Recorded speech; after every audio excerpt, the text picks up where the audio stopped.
Hey everybody, welcome to Chapter 8 and our first section in Chapter 8, Solving Quadratic Equations. Just a reminder what a quadratic function is and a quadratic equation is. A quadratic function is otherwise known as a second degree polynomial, meaning the highest power on the variable is 2.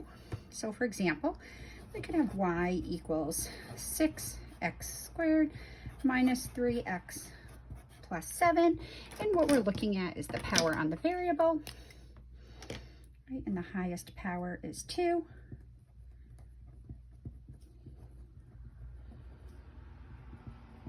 And all the other powers are non-negative integers. We could have a very simple polynomial like this, negative 8x squared. So that's a monomial, meaning it only consists of one term. But still, the highest power on the variable is 2. So both of these are quadratic functions. A quadratic equation is just a quadratic function set equal to 0. So we could do 6x squared minus 3x plus 7 equal to 0. So previously in Chapter 6, we solved quadratic equations by factoring. So a simple example, x squared minus x minus 6. Well, we factored. We said, well, product of the firsts has to be x squared. Product of the last has to be negative 6. But the inners and the outers have to give me negative 1. So that's going to be negative 3 plus 2. And make sure we check. Product of the first is x squared. Product of the last is negative 6. The inners and the outers give me negative 1x. So we're good. And then we know that my first factor gives me, that is 0 when x is 3. This factor is 0 when x is negative 2. So therefore, my solutions to this quadratic equation are x equals negative 2 and 3. 3, negative 2 is perfectly fine. We just tend to write them in increasing order or left to right on the number line. So what if we came across this quadratic equation? We have x squared minus 4x plus 2 equals 0. Well, we can sit here all day. I can do x, and we know that that has to be x and x. The only nice two numbers we can multiply to get 2 are positive 2 and positive 1, or negative 2 and negative 1. But if we do either one of these, the inners and the outers will never give us negative 4. So remember, not all quadratic equations are factorable.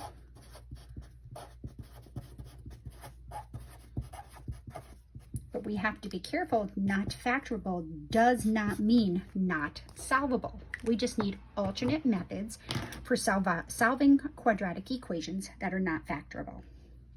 All right, so first thing we're going to talk about today is the square root property.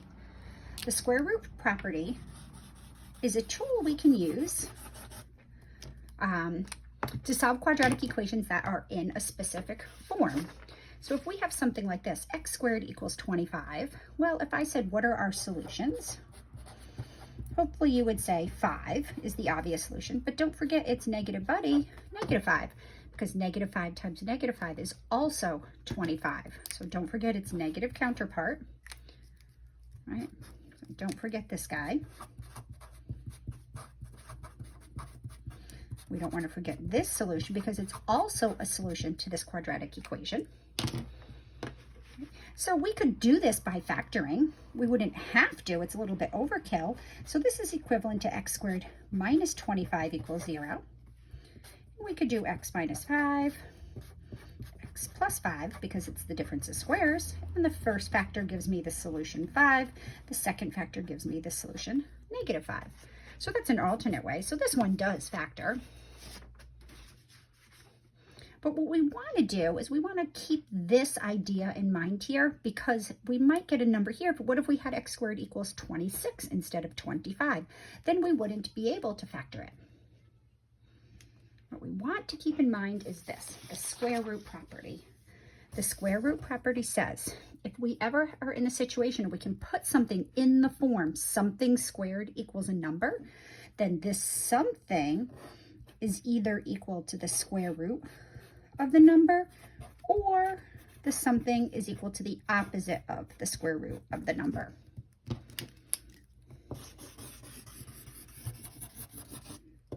So often we're going to be presented with equations that are of this form.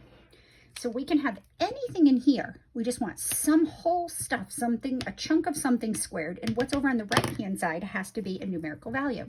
So let's go back to this x squared equals 25. According to the square root property, if x squared equals 25,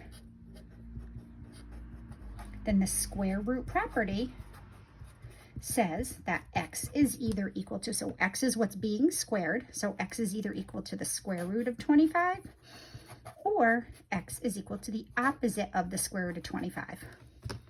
So we already got these same answers previously, but this is going to help us solve more complicated problems. Let's suppose we had this example. Instead of x squared equals 25, I have x plus 2 squared equals 25. So now what I'm squaring is this whole chunk of stuff. So that's what's inside that box. So if something squared equals 25, then the square root property says that this something that we're squaring either equals the square root of 25, or what we're squaring without the square equals the opposite of the square root of 25. And then we solve these two little individual equations. This one gives me x plus 2 equals 5. Subtract 2 from both sides and we get x equals 3. This guy over here on the right, it's a separate equation. X plus 2 equals well, the opposite of the square root of 25, which is negative 5. So x would equal negative 7. Now let's just go plug them back in. If x is 3, 3 plus 2 is 5, and we know 5 squared is 25. Well, let's see how this guy performs. We put negative 7 in there. Negative 7 plus 2 is negative 5, which also squared is 25. So therefore, my solutions are x is equal to 3 and negative 7. All right, so let's practice another one.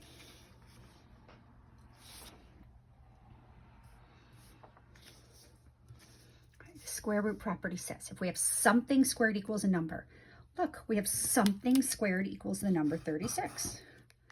So the square root property says if we have something squared equals 36, then what's being squared is either equal to the square root of 36, or what's being squared is equal to the opposite of the square root of 36. And then we treat these as two little separate problems.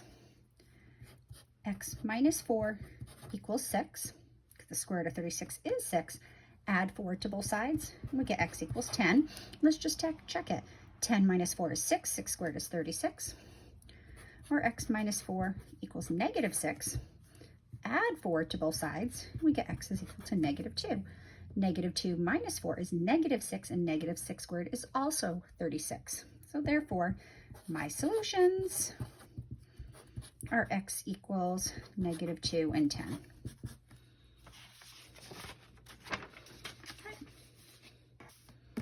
Right, don't let this next problem change up how we think of things. It's still something squared equals a number. This time what we're squaring is this whole chunk of stuff. So the square root property says if we have something squared equals a number, the square root property says what we're squaring, which is 2x minus 1 this time, either equals the square root of this number, or what we are squaring equals the opposite of the square root of that number. And treat it as two little separate problems. We just have a little more work to do here. So we get 2x minus 1. Well, the square root of 1 is 1. Add 1 to both sides. 2x equals 2. Divide out the 2. We get x equals 1. Let's just check. Put 1 in here. 2 times 1 is 2 minus 1, 1. 1 squared is 1. All right, let's look at the equation on the right. 2x minus 1 equals, well, the opposite of the square root of 1 would be negative 1. Add 1 to both sides. We get 2x equals 0. Divide out the 2, we get x equals 0. It's my second solution. So let's plug 0 in. We get 2 times 0 is 0. 0 minus 1 is negative 1. Negative 1 squared is 1. We are good. Therefore, my solutions are x is equal to 0 and 1. All right, so hopefully you're seeing the pattern and feeling the flow here. All right, let's put a little twist on it. What if I had this? I said something squared equals 7. No one said, nowhere in here does it say the number on the right-hand side has to be a perfect square number. It doesn't. The square root property just says if we have something squared equals any number, positive, negative, fraction, decimal, whatever, the square root property says that what we're squaring is either equal to the square root of that number, or what we are squaring is the opposite of the square root of that number.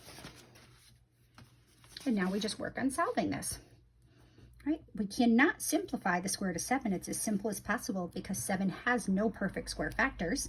So we're just going to add 3 to both sides. We're going to get x is equal to 3 plus the square root of 7. And on this side, we're going to add 3 to both sides. We're going to get x is equal to 3 minus the square root of 7.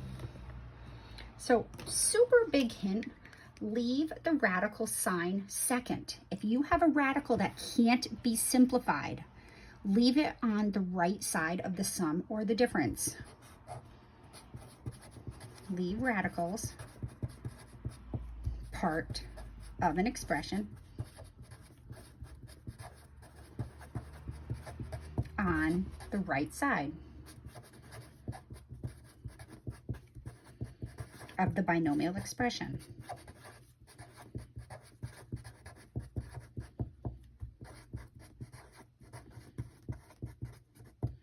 Right, well, why do we do that? So notice both the radicals are on the right side. What I want you to notice, 3 plus the square root of 7 and 3 minus the square root of 7 are conjugate expressions. They're conjugates.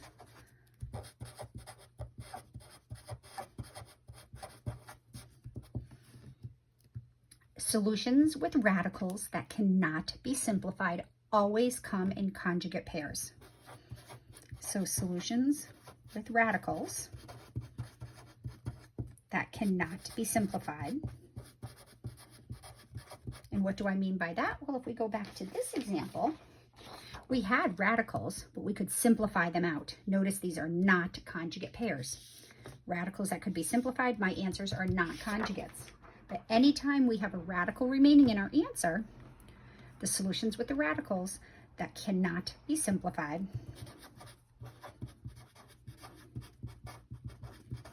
always come in conjugate pairs.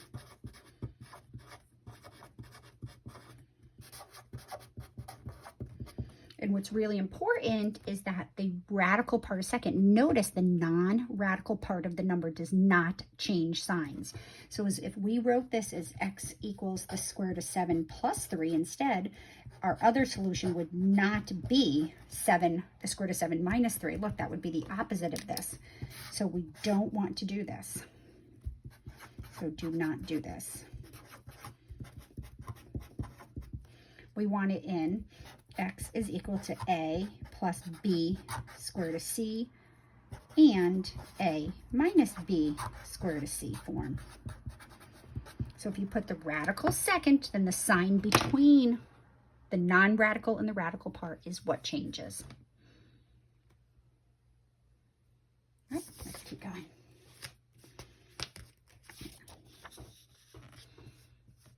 Square root property, ready? X plus 4 squared equals 20. Perfectly set up. Something squared equals a number. So this time what I'm squaring is x plus 4. So the square root property says that x plus 4 is equal to the square root of the number on the right, or x plus 4 is equal to the opposite of the square root of the number on the right. So I'm going to solve. I like to put the positive radical up first and then the negative one second because I like working with the positive side. So I'm going to simplify the square root of 20. We know that 20 is 4 times 5. So really what we have here is x plus 4 equals the square root of 4 times the square root of 5, which is 2 square root of 5. We're going to subtract 4 from both sides, and we're going to remember to put this part of the number first. Now remember, this is positive 2 square root of 5, so it's going to be negative 4 plus 2 square root of 5. And I really don't even have to do the work on for the right equation, because I know that this guy's conjugate buddy is always the other solution. So this number without the radical stays exactly the same, and we just switch the sign in between. So therefore, my solutions are x is equal to negative 4 plus 2 square root of 5 and negative 4 minus 2 square root of 5. And you can find the value of these. You can plug them in there, and I promise you, when you work it all out, it will solve the equation. All right, look at this guy down here. 3 times x minus 2 squared plus 4 equals 10. All right, seems like there's a lot more going on in this problem than the others, but all we need to do is get it into this form. Something squared equals a number. So in other words, I want to isolate what's being squared. So we need to put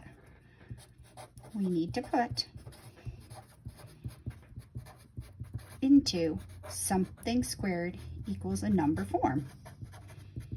So I have 3x minus 2 squared plus 4 equals 10. I want to isolate what's being squared. So in other words, I want to get rid of anything that's dangling, adding or subtracting outside of the square. And I want to get rid of any coefficients. So the first thing I'm going to do is subtract the 4. So if I subtract 4 from both sides, I get 3 times x minus 2 squared equals 6. Now this is 3 times x minus 2. So to get rid of the 3, I'm going to divide the 3 out. And we are down to x minus 2 squared equals 2. 6 divided by 3 is 2. Now, this is in perfect square root property form. If something squared equals a number, then that something is going to be the positive or negative square root of that number.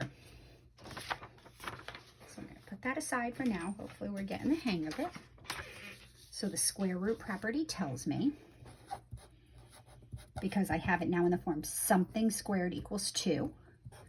So what I'm squaring either equals the square root of 2, or what I'm squaring equals the opposite of the square root of 2. And I treat it as 2 little separate equations. So this is nice. We can't simplify the square root of 2. So all I have to do is add 2 to both sides. All right, so it's x is equal to 2 plus the square root of 2. And on this side, I'm going to get x is equal to, we keep the 2 because negative on this side because it's positive on that side. And then we have minus the square root of 2. So there are my 2 solutions. They are conjugate buddies because we have a radical that we cannot simplify any further. X is equal to 2 plus the square root of 2 and 2 minus the square root of 2. All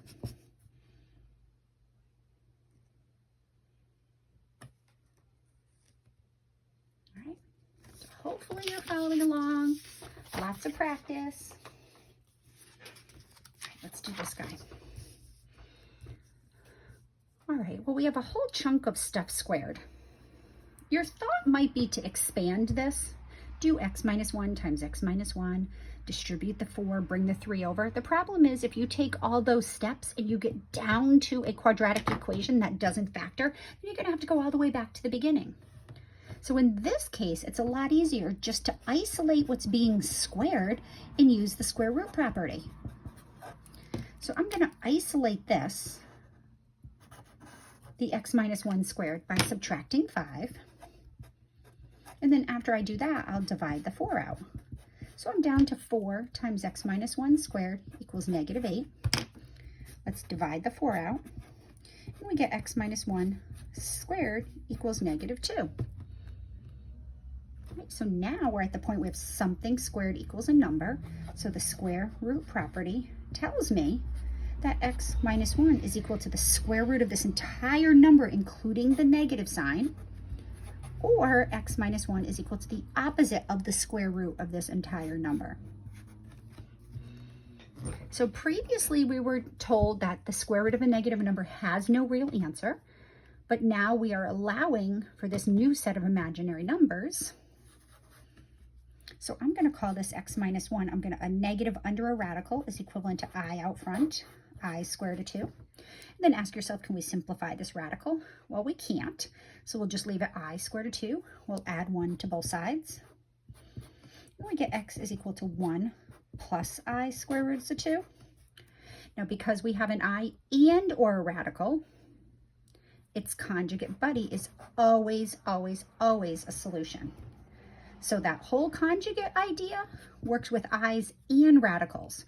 So it's going to be 1 minus I squared of 2.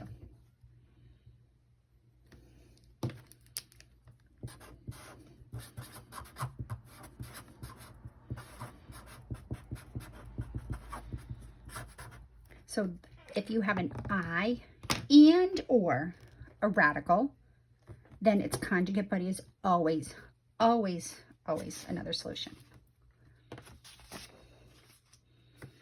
Okay, all right, what happens if we have a problem like this? We have x squared minus 6x minus 4. Well, this does not factor. You can try, but there are no nice two factors to solve this equation. So it doesn't factor. Okay, we can always use the square root property if we can get it into the proper form. So we can use the square root property if we can get it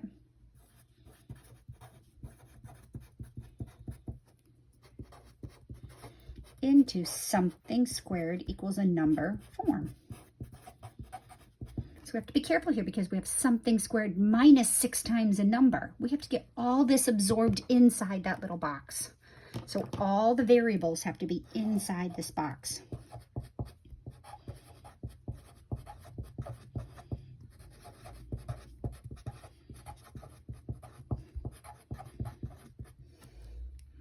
This can only be numerical on the right-hand side.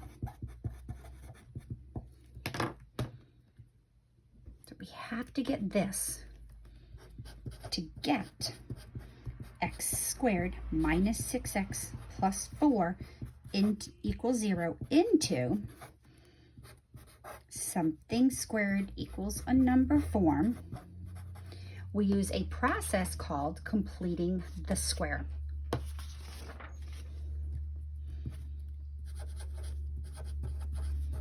Ready?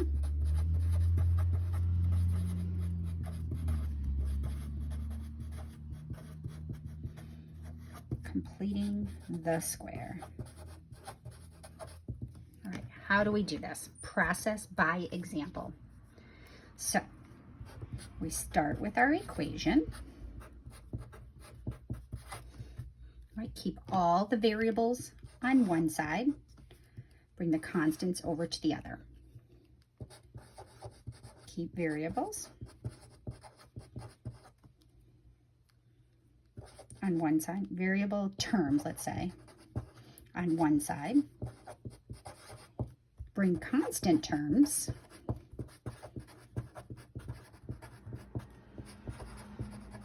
over to the other.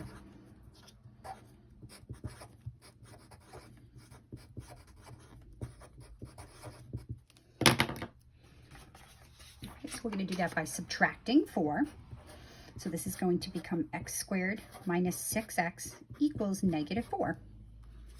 Well, here's where things get tricky. We need, I call it the magic number. I know it's corny, but I'm hoping to remember it. I'm hoping that you remember it. So we need a magic number,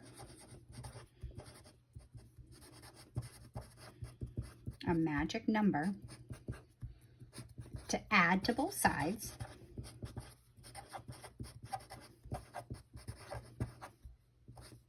to make the left side a perfect square trinomial. Remember what that is?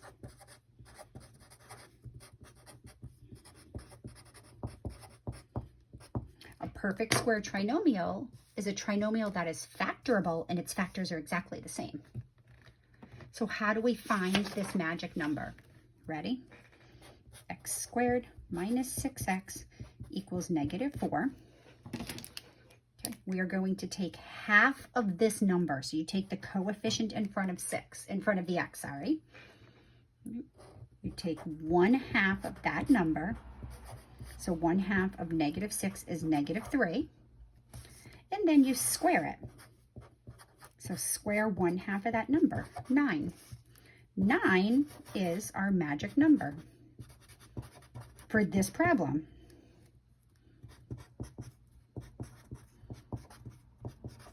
All right, so watch what happens when we add 9. Now we gotta remember we have to add 9 to both sides.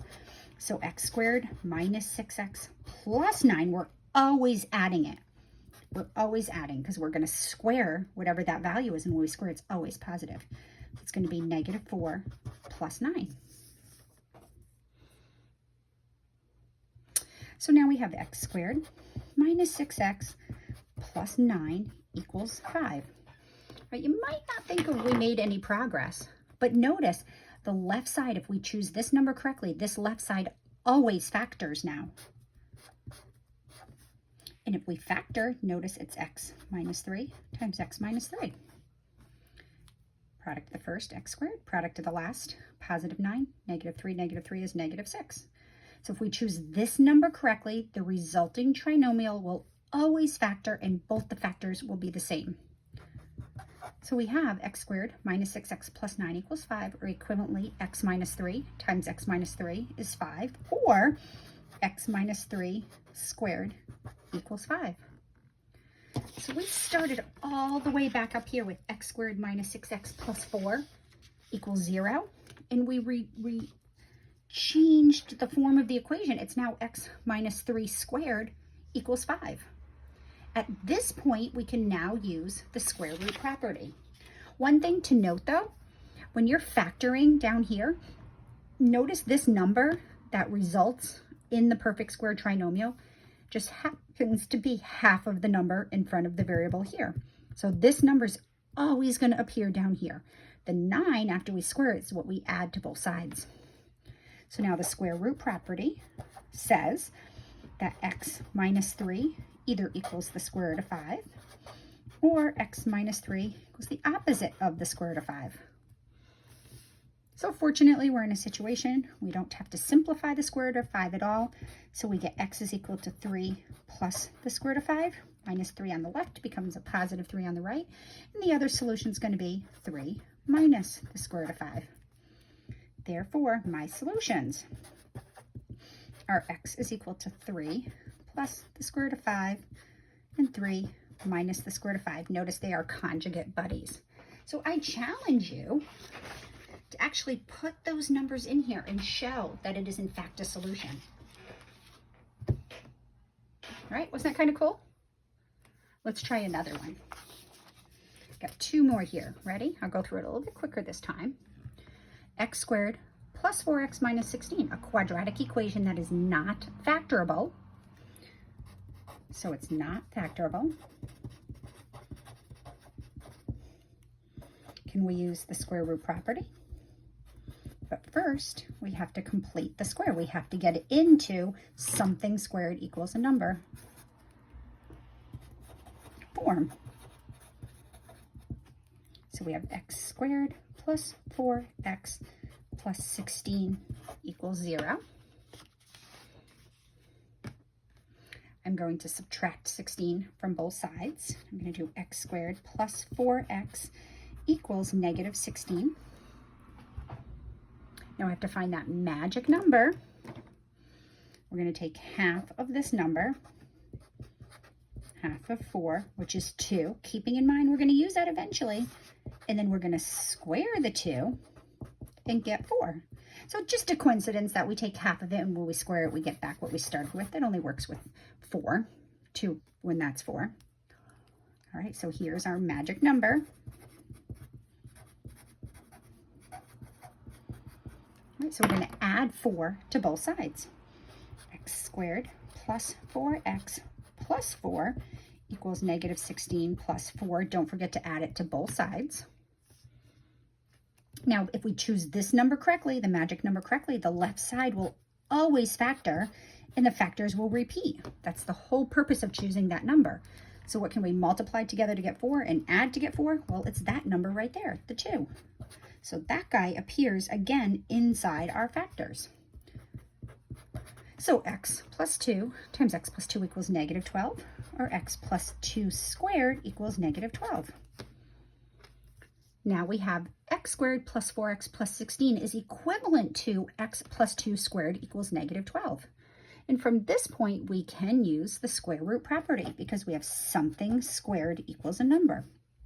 So if x plus 2 squared equals negative 12, then x plus 2 is equal to the square root of negative 12, or x plus 2 is equal to the opposite of the square root of negative 12. So I'm going to work on the positive side. A negative under a radical becomes an I out front. So x plus 2 equals I square root of 12. But the square root of 12 can be simplified. That's just 4 times 3. So x plus 2 equals I 2 square root of 3. I'm going to bring the positive 2 over to the left and make this, from the left over to the right, negative 2 plus, and I really prefer to rewrite it as 2I square root of 3. So this is a number that involves both an imaginary part and a radical. So if it involves either an I and or a radical, we know its other solution is always its conjugate buddy. So the 2 that was positive on the left is going to stay negative on the right. We're just going to change the sign in between. So therefore, my two solutions are x is equal to negative 2 plus 2I square root of 3 and negative 2 minus 2I square root of 3. All right, let's just try one more because there's definitely something we have to look out for. And that is when we're creating this perfect square trinomial, we want to make sure the leading coefficient is 1. If it's not 1, we have to adjust a little bit. So here we have 3x squared plus 24x minus 48. This may be factorable, but because this is a section on completing the square and using the square root property, we are going to do that process. So in order to use the square root property and complete the square, we need to have the leading coefficient be equal to 1. So to complete the square, leading coefficient must equal 1. So what we can do is we can take 3x squared plus 24x minus 48 equals 0 and divide both sides by 3. Let's just divide that 3 right out. So divide every piece on the left side, every term on the left side by 3. We get x squared plus 8x minus 48, that would be what, 16? Right, equals 0. Now we're going to add 16 to both sides in order to finish the process. Right. So now we have to find that magic number. Take 1/2 of 8, which is 4, and we're going to square the 4 and get 16. So that's our magic number. We're going to add to both sides, and if we add that to both sides, the left side becomes a perfect square trinomial. So x squared plus 8x plus 16 is equal to 16 plus 16.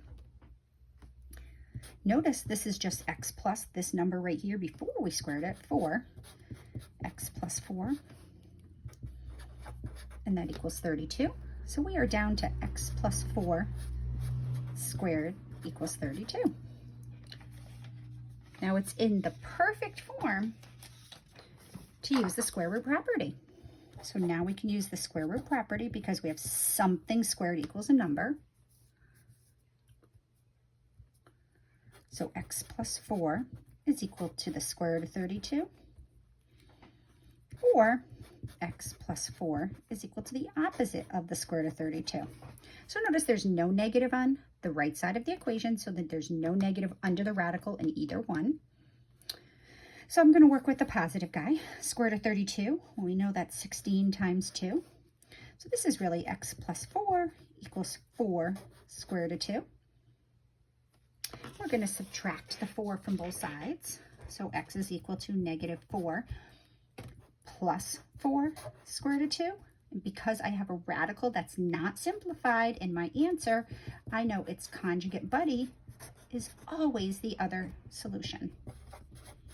So therefore, my solutions are x is equal to negative 4 plus 4 square root of 2, negative 4 minus 4 square root of 2.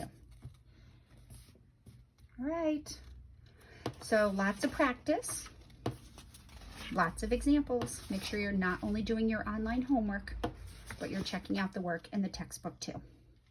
All right, have fun with this, guys.